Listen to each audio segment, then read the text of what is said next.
It's technology of the smallest kind. It's everywhere. It's in the finest grains of society. From autos to manufacturing to data centers to communications, everything depends on semiconductors. Semiconductors are more important than oil. Microprocessors are a highly strategic industry. Across from China, the island of Taiwan is the world's largest producer of electronic chips, a situation that is creating geopolitical tensions. 台湾是中国，台湾更是被外族侵占。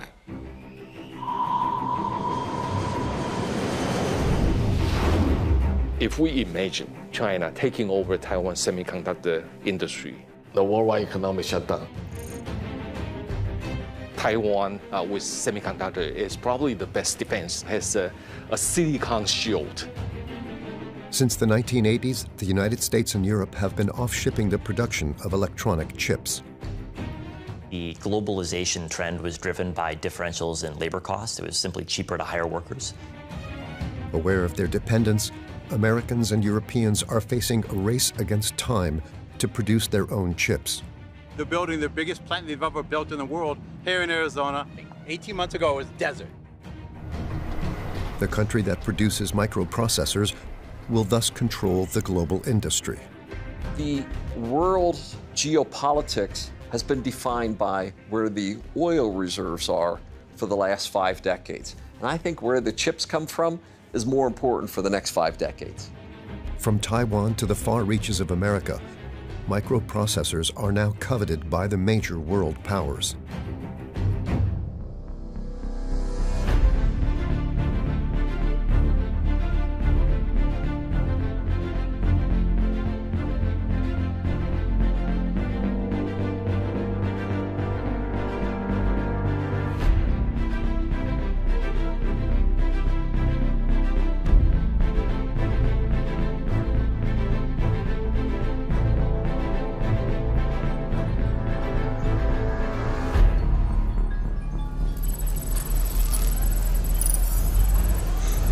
Manufacturing a microprocessor requires cutting-edge technology.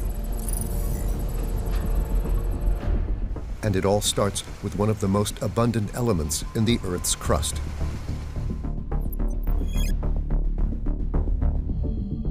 Extracted as quartz, the silicon is first melted in an oven at 1400 degrees and then cooled in silos.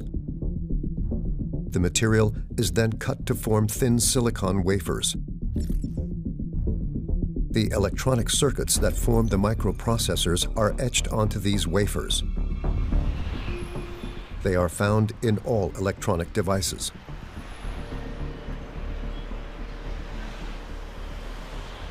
In the 1980s, Europe preferred to transfer production of this technology to Asia.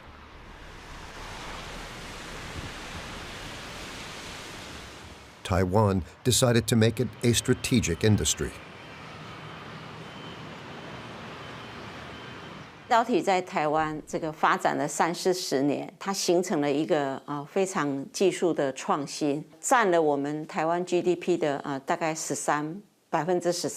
It's very strong in right now in technology. It's very strong in terms of the talent supply, right? The workforce quality, and it has the strongest, I would say, semiconductor supply chain cluster with global partners. In terms of the infrastructure, cost structure, Taiwan become a promised land for this kind of stuff. The island, just off the coast of China, is the main stronghold in this strategic industry.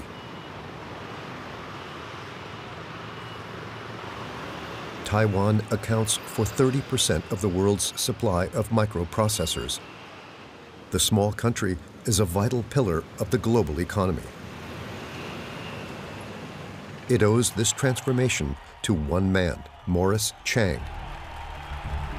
Born in China in 1931, this engineer is venerated as a national hero in Taiwan.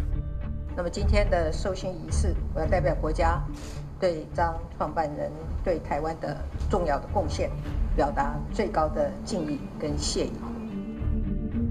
In 2018, Morris Chang was awarded the country's highest civilian honor by the President of the Republic. Morris Chang studied at the best American universities before becoming the founder of TSMC, the first global manufacturer of microprocessors. He is revered throughout Silicon Valley.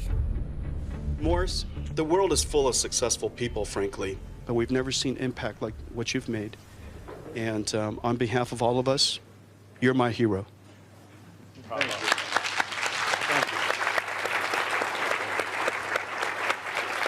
Morris Chang, I think, rightly can claim to have really reshaped the chip industry starting in the late 1980s when he founded TSMC. He was actually present at the creation of the semiconductor industry when he worked at Texas Instruments in the late 1950s. And so he's been with the chip industry from the invention. Actually, the very idea, the new business model, the pure play foundry business model, now everybody thinks that it was a pretty clever idea, but at the time, nobody needed that platform. He, with the support of the Taiwanese government, which was a founding investor in Taiwan Semiconductor Manufacturing Corporation, began pouring money into expanding production capacity in Taiwan, designing none of their chips in-house, but providing outsourced manufacturing for chip firms in Europe, the United States, across the world. Pretty quickly in the early 90s, and I think that TSMC existence certainly helped to accelerate the formation of a lot of fabless companies. There were maybe 25 fabless companies in the whole world, and then 10 years later, there were 400, 500 fabless companies.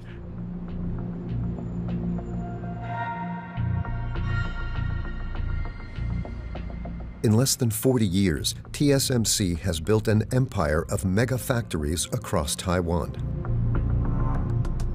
In the suburbs of Taipei, the TSMC factories are impenetrable. Corporate communication is strict. Interviews with employees are forbidden, as are images from inside. TSMC has become the center of global attention. The company has the power to paralyze the world. TSMC produces 90% of the most advanced processor chips. From Apple, whether it's an iPhone, or NVIDIA, which powers many data centers, TSMC produces many of their chips. And without TSMC's production, the entire digital economy would simply ground to a halt.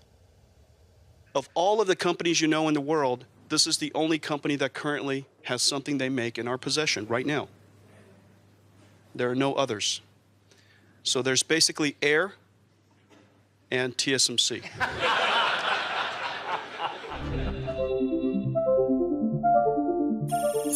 TSMC's stock market value constitutes over half of Taiwan's national wealth.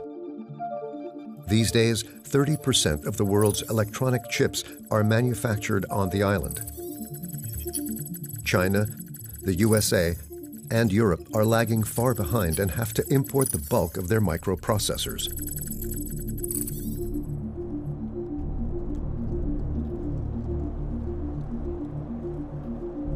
And in March 2020, the world economy's dependence on this technology was exacerbated by the COVID crisis.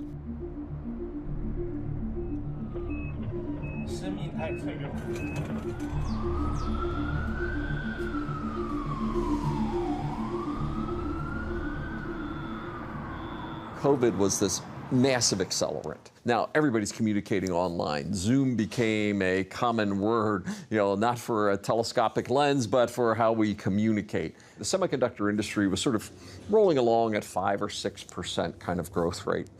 And all of a sudden, when COVID happened, that bounced up to demand of 20 to 25%, but it also disrupted supply chains. So the supply went negative. La crise sanitaire a été un exemple de choc, de double choc sur les chaînes d'approvisionnement, empêchant les producteurs de produire et encourageant finalement les clients à consommer davantage.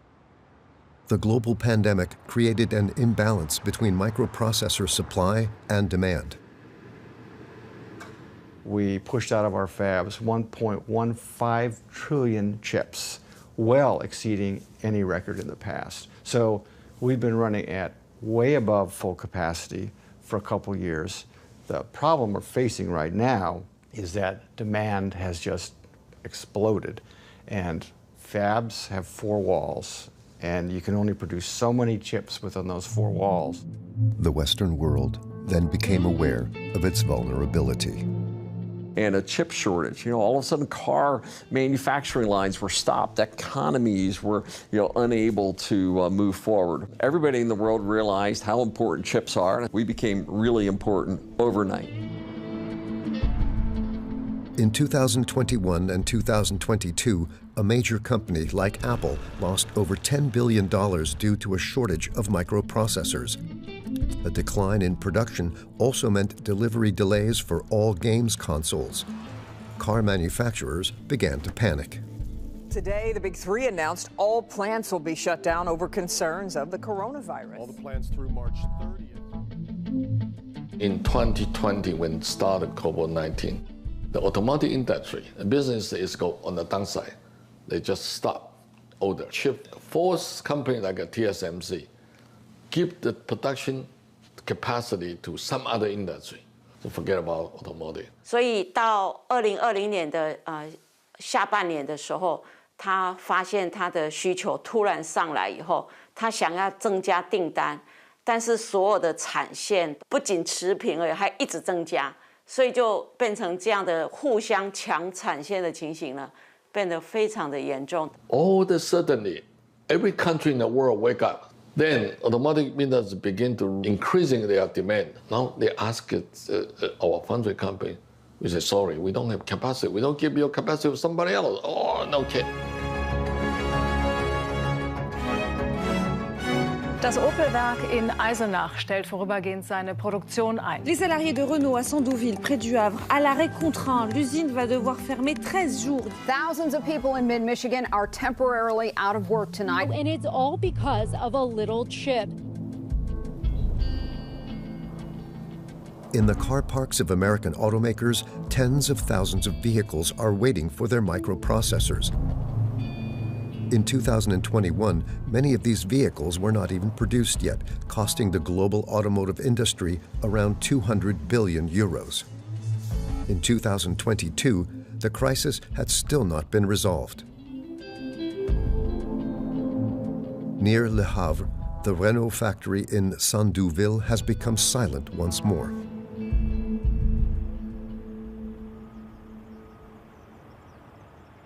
Notre site est arrêté pendant 10 jours. Tout simplement pour cette fameuse crise des microprocesseurs. Régulièrement, malheureusement, la direction est amenée à fermer le site pour manque d'approvisionnement de ces microprocesseurs. Et on se retrouve dans le tiers d'aujourd'hui avec une usine, dans notre jargon, on appelle ça une usine meurtre, c'est-à-dire personne à l'intérieur. Vous voyez des voitures qui sont accrochées sur des lignes de montage, mais le problème c'est qu'il n'y a plus de salariés à côté. Pour un bruit. Il ne reste plus que de la tôle. Sur 2021, on parle d'un peu plus de 60 jours d'arrêt. Plus de 60 jours d'arrêt. Donc oui, effectivement, là, c'est plus inquiétant, c'est alarmant.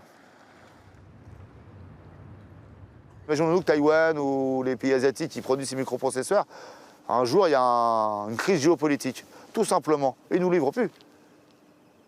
Vous comprenez? Ils ne nous livrent plus. On parle de centaines de milliers d'emplois dans les mois, les années à venir, si on inverse pour la tendance, qui seront sacrifiés en France. Ah, c'est fermé aujourd'hui, l'usine elle est fermée.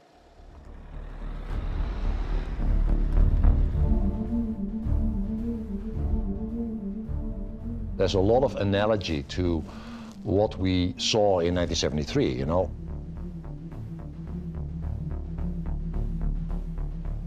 In 1973, oil was a given.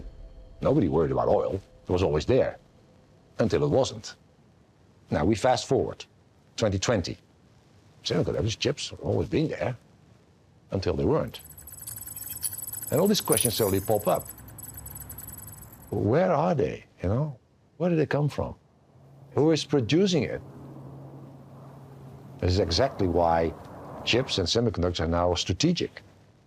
The globalization trend was driven by differentials in labor costs. It was simply cheaper to hire workers in places in East Asia. It was driven by typical trends in terms of shipping costs going down, in terms of new IT technologies making it easier to have a firm that operated in Europe and the US, and that's where the vulnerability comes in. On ne pensait pas un seul instant que ces chaînes d'approvisionnement internationales puissent être remises en question. On n'avait probablement pas l'imagination d'une telle pandémie ou d'une telle guerre. Et donc la logique de main-d'œuvre à bas coût n'a plus aucun sens aujourd'hui. On est plus dans une logique de technologie à bas coût. Et ça, c'est fondamental pour comprendre ce mouvement inverse qu'on a pu observer. For decades, companies have massively delocalized production without a second thought. Microprocessors have been no exception. And today, Western leaders are acutely aware of their dependence. The pandemic has painfully exposed the vulnerability of chips supply chains. COVID-19 pandemic exposed the fragility of just-in-time supply chains. I think for a couple of decades now, political leaders, meanwhile, have just not thought much about the industry. They've thought semiconductors were something that plugged into their computer or smartphone, and their thinking stopped basically right there. Nous avons, sur le sujet des composants en particulier électroniques, un énorme défi. A global semiconductor shortage has caused a shortfall in consumer goods, especially automobiles, and it's contributing to higher prices around the world. And so it's only in the past couple of years, due to the pandemic, due to the geopolitical competition, that leaders have started thinking about, is this a risk?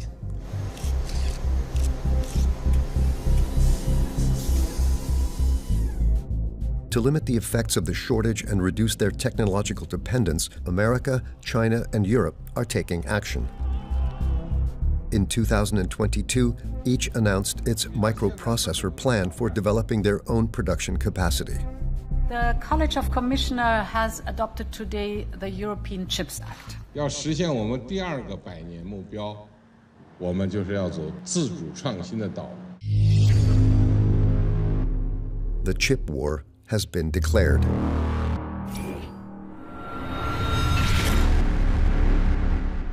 There are a couple of different wars going on simultaneously. There's wars between companies struggling for market share, but there's also competition between nations for who gets which part of the supply chain. On the 2nd of August 2022, Taiwanese television channels broadcasted the arrival of an official airplane live on air. Nancy Pelosi was on board, the then Speaker of the United States House of Representatives and third in line to the presidency. It's the first time in 25 years that such an important American political leader has set foot on Taiwanese soil.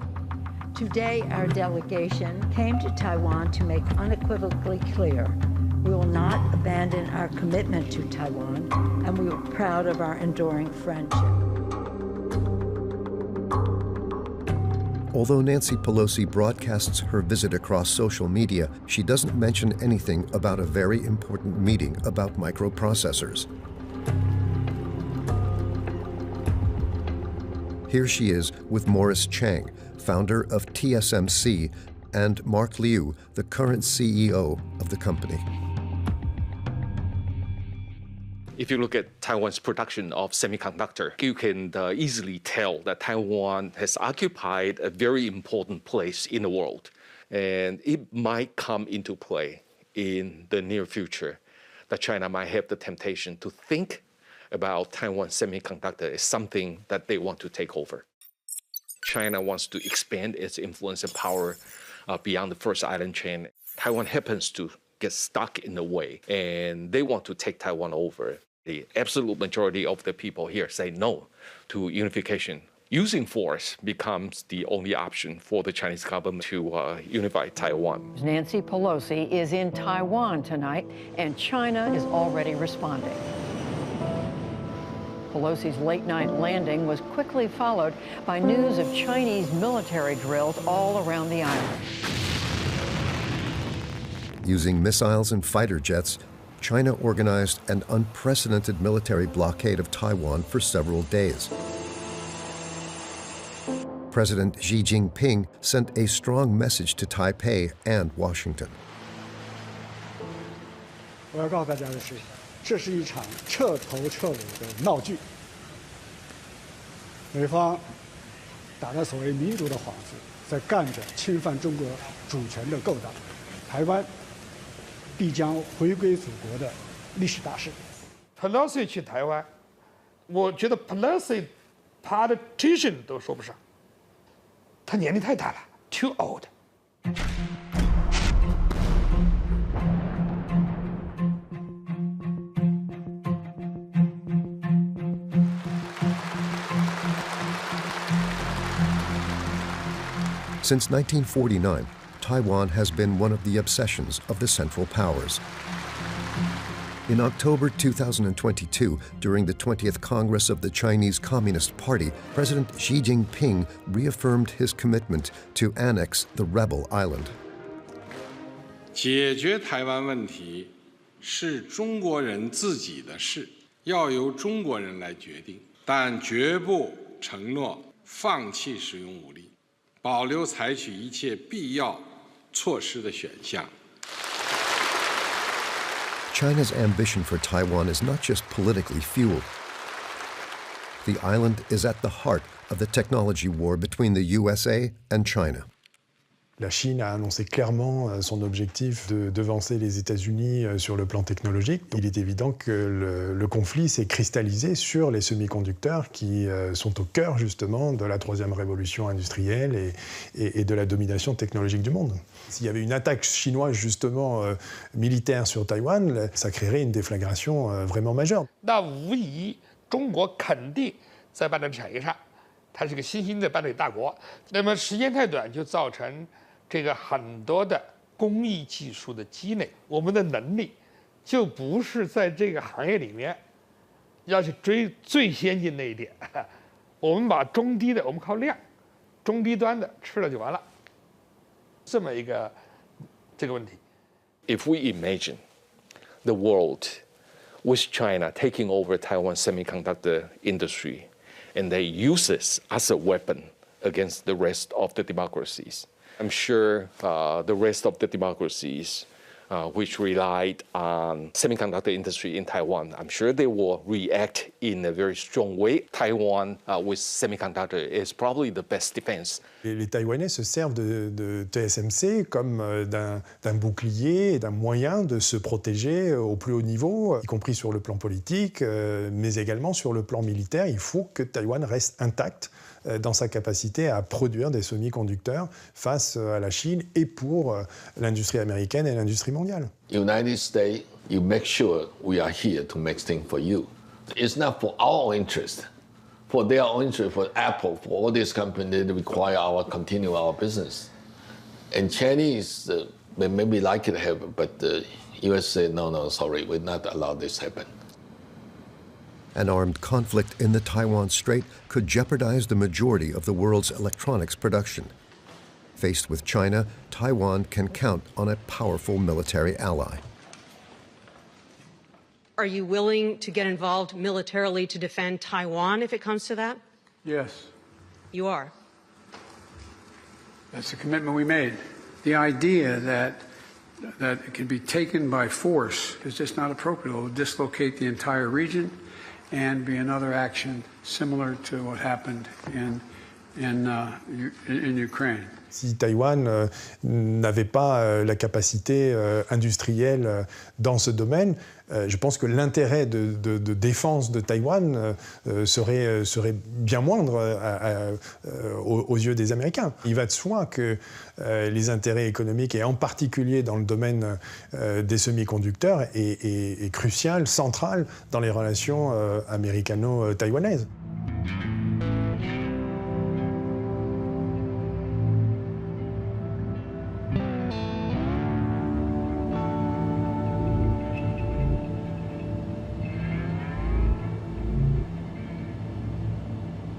I'm State Senator David Livingston in Arizona. Before I got elected, I was one of the top financial advisors in the country. Arizona is famous for our copper. We have cattle, we have citrus, and now we have the chips.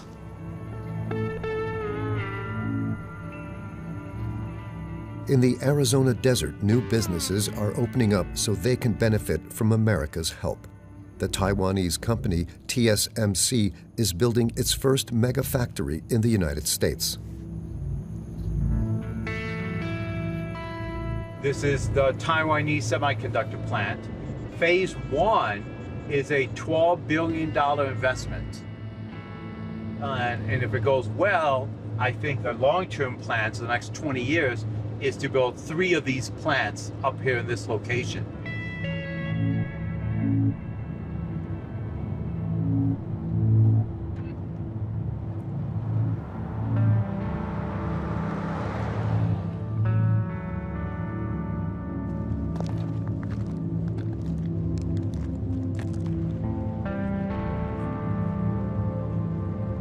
So right there, you're looking at 4 stories from nothing. 18 months ago, it was desert. That's how fast it's going. Economic impact projection in the next 20 years is $38 billion because of the plant, because of the other companies that will come here to support it, because of the new apartments, the new houses, that would be the new restaurants. I actually feel personally it's going to be bigger than that.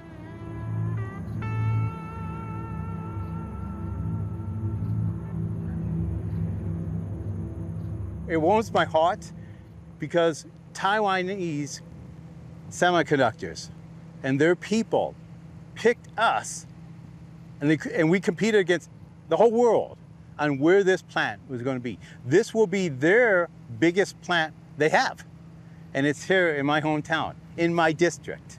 It makes me very proud, very happy.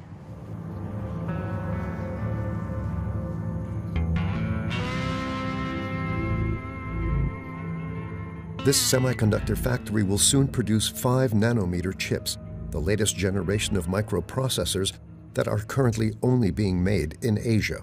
Needless to say, the choice of location was no coincidence.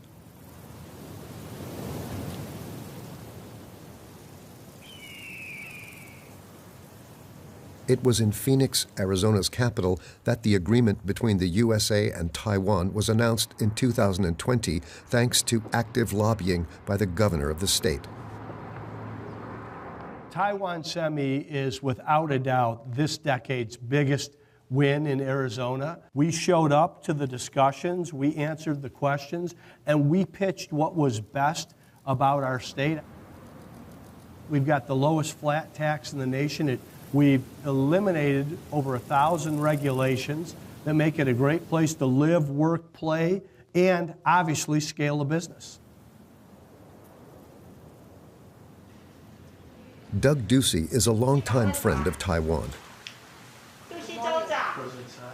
That's why, a month after Nancy Pelosi's controversial visit, the governor is heading to the island. Thank you for coming to see us. Hello. I'm Doug Ducey, Governor of Arizona. It's my great honor to meet with President Tsai. The Chinese Communist Party doesn't dictate to any American where they can and cannot go. If someone wants to go visit our partners in Taiwan, they should feel free in doing so. Taiwan Semiconductor is the best in the world. I think what we'll be able to have in Arizona will actually be a deterrence to any aggression from China's perspective that they would have on the island of Taiwan. In another victory for the governor, in December 2022, the boss at TSMC welcomed Joe Biden to his factory in Arizona to announce a $30 billion additional investment. Thank you to everyone at TSMC, especially Morris Chang, who founded this company in 1987 and grew it into a global giant. And today, TSMC has announced a second major investment. They'll construct a second fab here in Phoenix to build chips, 3 nano chips. A few weeks later, in the gardens of the White House, it is a historic day for the American economy. Following her return from Taiwan, Nancy Pelosi stands as Master of Ceremonies. Today, Mr. President, With the stroke of your pen, America declares our economic independence, we strengthen our national security, and we enhance our family's financial future.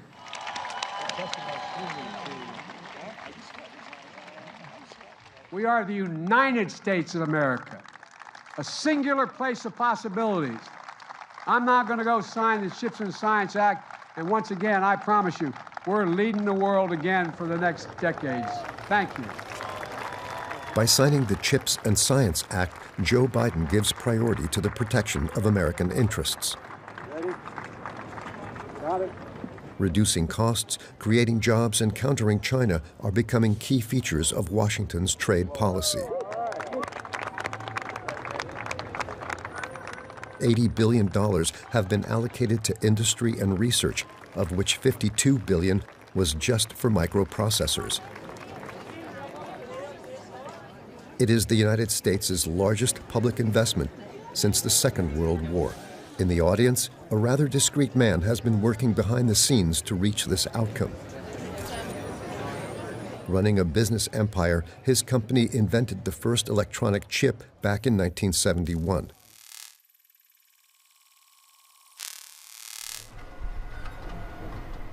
Intel is now the second largest producer of microprocessors in the world.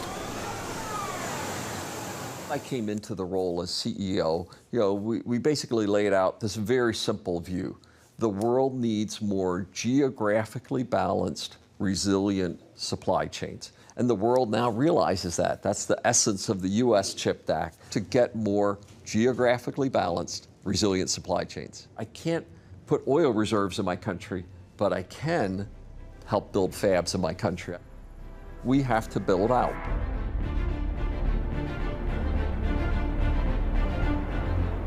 We are coming to you live from Licking County, Ohio.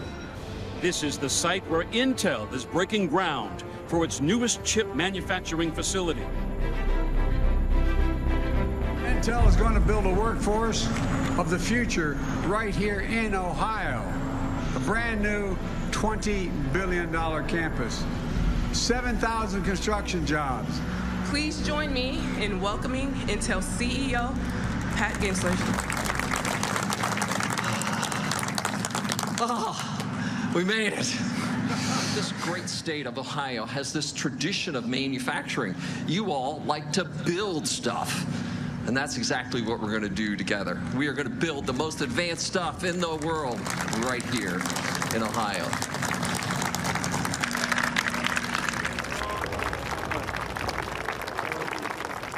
Unfortunately, we produce zero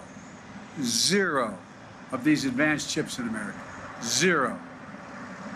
And China's trying to move way ahead of us. The United States has to lead the world in producing these advanced chips. And this law makes sure that we will. Intel boss Pat Gelsinger is one of the several entrepreneurs close to the president. In the United States, industrial policy in key economic sectors has a bearing on the interests of the state. Les États-Unis font une politique industrielle sans nationaliser des entreprises, comme on a pu le faire en France à un certain moment donné, mais ils interviennent par l'intermédiaire des commandes massive du département d'État. Quand on regarde de plus près dans l'histoire industrielle des États-Unis, on se rend compte, comme dans bon nombre de pays, que le complexe militaro-industriel a joué un rôle majeur dans l'émergence des innovations technologiques. Okay, ready? 1, 2, 3. Let's dig! In Ohio, Intel's $20 billion industrial complex will only take 2 years to get up and running. This is thanks to the CHIPS Act, that is, thanks to the money of the American taxpayer. Semiconductors is an expensive, competitive market. I can't make those level of investments without the incentives. So we're looking for offsets of 30 to 40% of a $20 billion the investment. And that's exactly how the CHIPS Act is designed. And as I say to the political leaders, we're not looking for handouts, but if I'm going to make this level of capital investment, it has to be competitive in the world market. Les États-Unis se sont rendus compte que les Chinois arrivant à la frontière technologique auraient une capacité de dépasser militairement les États-Unis avec des semi-conducteurs qui peuvent intégrer les toutes dernières technologies et qui auraient pu menacer la suprématie militaire américaine. To combat this, the American reindustrialization strategy is accompanied by punitive and radical measures.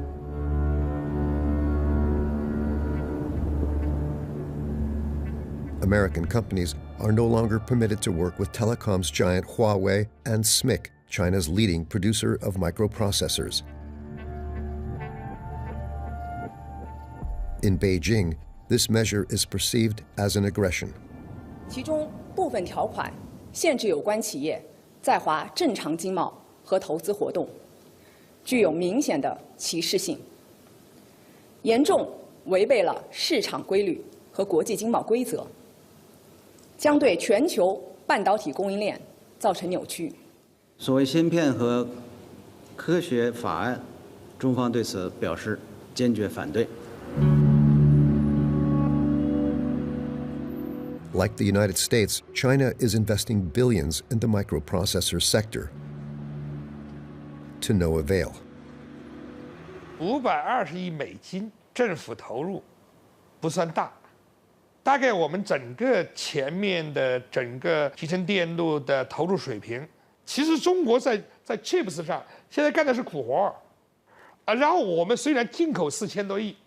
4000亿的芯片。The Chinese government has poured a lot of money into chip making, but it's done so in a very ineffective way. China spends more money importing semiconductors than it does importing oil. Cela fait maintenant près de 40 ans que la Chine investit massivement en perdant de l'argent, des sommes d'argent monumentales sur les semi-conducteurs.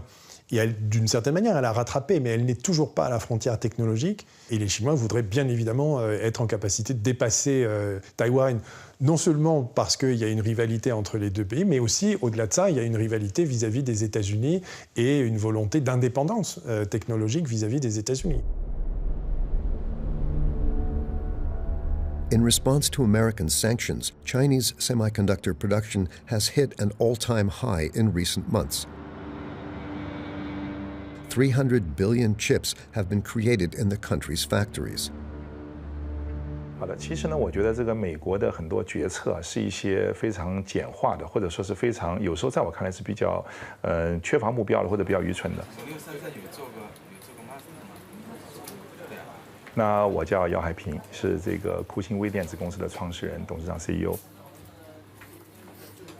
2011年成立了酷星微电子。 就到现在为止呢，过去的25年以上，我一直都在创业做半导体芯片设计企业。公司的话呢，有将近200名员工，其中在芯片设计里面，在芯片部分有60多人。大家看到，包括这个他们在做一些仿真，如果看到这个电路的部分啊，在做一些验证的部分，当然主要是在做硬件的代码编写、硬件的验证以及软件的开发、软件的验证。 来个主时钟，然后你看它那个，对啊，它那个片输出都是定死的。然后呢，但是它并没有禁止我们大部分像我们这样设计公司去使用台湾、韩国或者美国的制造能力。除了像华为这样的个别被禁止，大部分并没有被禁止。那美国的法案呢，更注重于说压制中国的能力，这两个上面角度是不太一样的，慢这个速度，减慢中国的发展。但是，它要让这个发展最终扼杀掉或者终止，其实是不可能的。 Nowadays, China manufactures barely 15% of the electronic chips it consumes. But it displays the unbridled ambition to close its technological gap and become self-sufficient by 2025. 我国科技发展的方向就是创新、创新、再创新。只有创新才能够自强。 坚定地走好这条道路，再接再厉，更上层楼。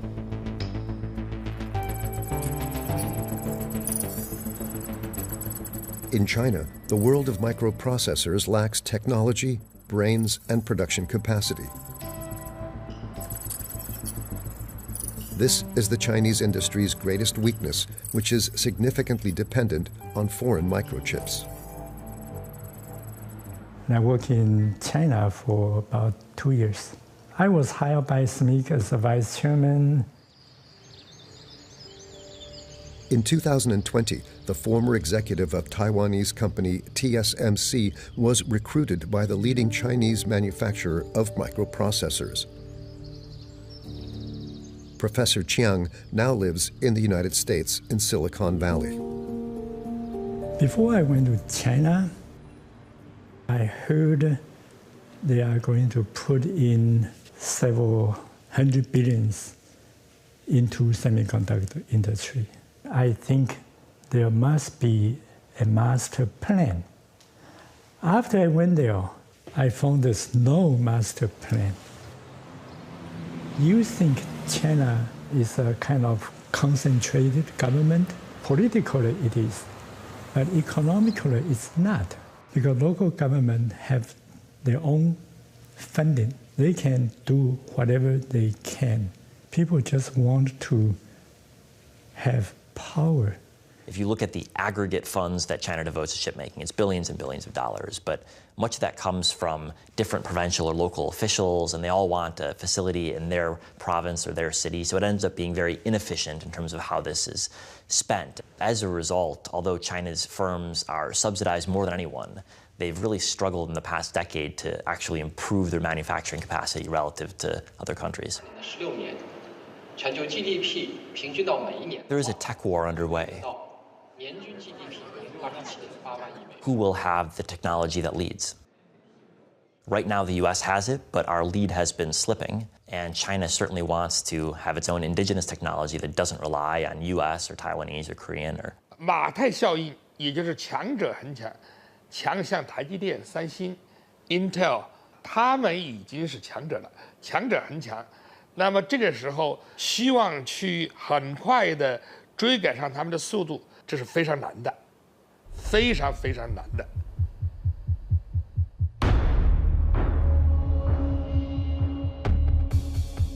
Does China have the means to achieve its ambitions? Will it be able to catch up in less than 2 years?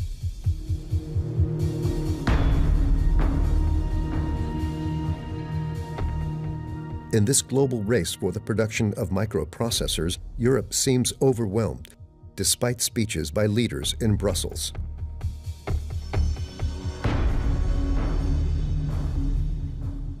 On a délocalisé une très grande partie de ces usines, pas uniquement pour les semi-conducteurs, pour un nombre très très important de produits manufacturés. On était dans cette espèce de course que certains critiquent, du reste peut-être à juste titre, hein, je ne suis pas loin de le penser moi-même. Maintenant évidemment la crise nous a permis d'accélérer les choses, d'avoir cette prise de conscience.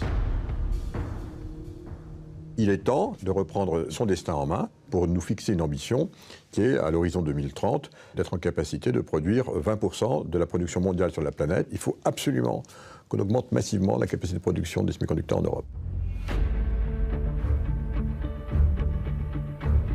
To regain its sovereignty, Europe needs more factories, like this one in the suburbs of Dublin.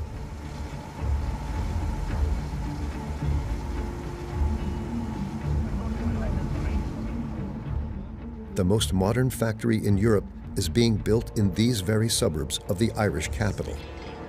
Isn't it magnificent? We call this Fab 34. It's a 17 billion euro project. 2 years to build it, a year to put equipment in it and qualify it, and a year to ramp it or so. It's a multi-year project.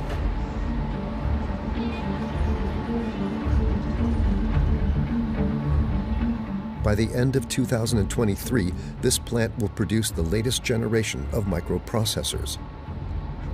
But appearances are deceptive.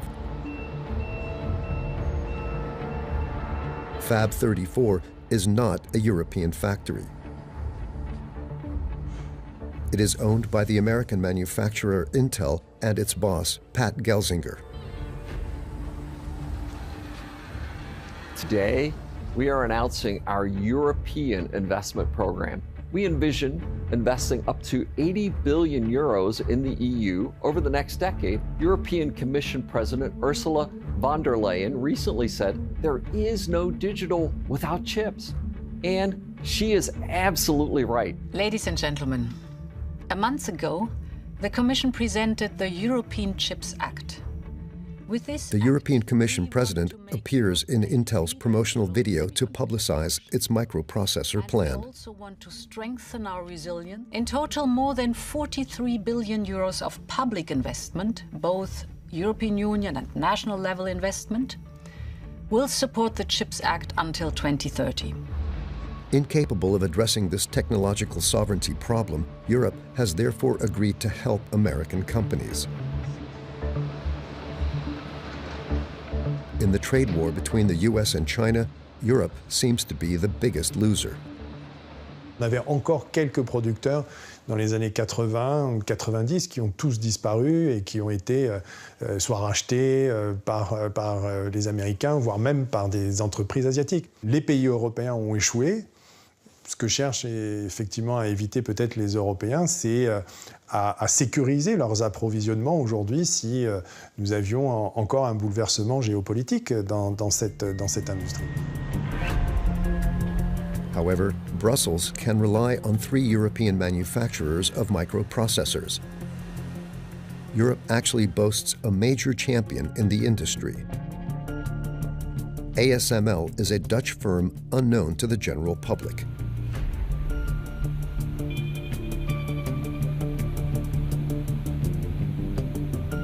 This company produces photolithography machines using ultraviolet radiation capable of engraving even the smallest objects. Without ASML, we would not have any microprocessors for our mobile phones.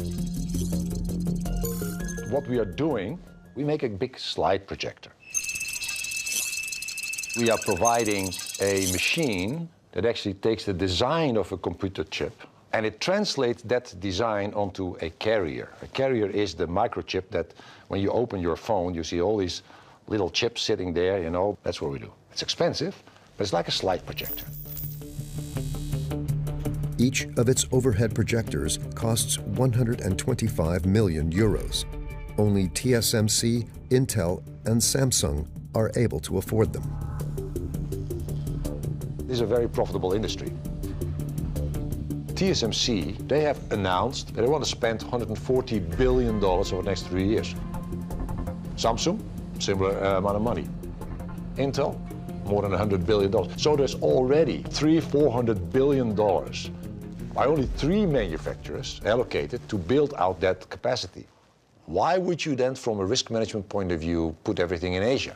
You want to distribute this across the globe. It's logical. This is why Intel, it's an American company, comes to Europe. This is why TSMC, Taiwanese company, goes to the United States. The semiconductor industry is an expensive industry to compete in. Building a new facility can cost $20 billion for one plant. So any effort to change the geography of where factories are located is going to cost a lot of money. Now the question is it worth it? I believe we have been too dependent on Asia, and I would like to see us reshore our manufacturing. 而且全球化的浪潮，所谓脱钩是不可能的，这是上帝指挥的。 Should countries fund a thriving industry that is riding on the strong wave of demand for microprocessors? Governments need to incentivize, subsidize those big companies to just start such a big project as a kind of a co-partnership.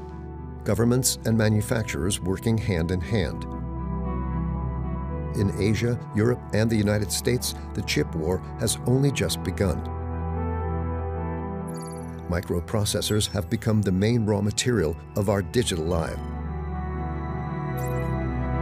There is no innovation without semiconductors. There is no green without semiconductors. And there is no national security without semiconductors. It's that important to the future. Let's treat it with that priority. Vous avez des entreprises qui ont développé des savoir-faire uniques au monde et qui tirent leur épingle du jeu de cette nouvelle donne à l'intérieur qui a été causée par la géopolitique. Et donc ce sont ces entreprises qui sont en capacité effectivement d'imposer leurs décisions à l'échelle de la planète et au gouvernement. This war that is both commercial and political is revealing the limits of globalization. The microprocessor crisis will no doubt further the feud between Chinese and American giants. Will Washington maintain control of its strategy, or will it have to contend with a China committed to resorting to violence in order to close the technology gap?